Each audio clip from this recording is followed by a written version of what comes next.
বৌমা, এই ভর সন্ধ্যাবেলায় বসে বললে যে বড়, বলি রান্না বান্না কিছু নেই নাকি রাতের?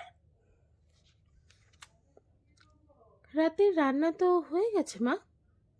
ও, তা কি বানালে আজ? রুটি আর বাঁধাকপি। ইস, তুমি কি ভুলে গেছো উৎপল বাঁধাকপি খায় না?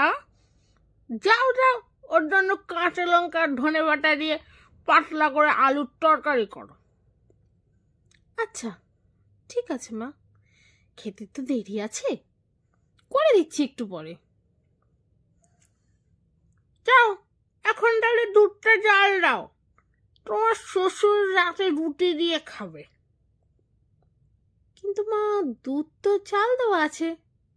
ওহ, বেশি করে ফুটিয়ে ঘন কর, জানোই তো পাতলা হলে উনি আবার খেতে চান না, রেগে যান।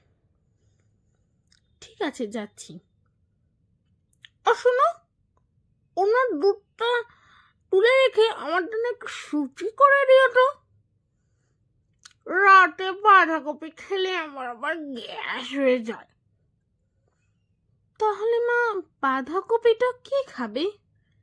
কেন, তুমি রয়েছে কি করতে? রাত্রে বাঁধাকপি খেয়ে তো খুব বাঁচবে, আর কালকে সারাদিন তোমার হয়ে যাবে। যাও যাও, আর দেরি করো না, রাত হয়ে যায় বড়। যাক, বাচ্চা গেছে। সকাল তো, সন্ধেবেলা বসে বসে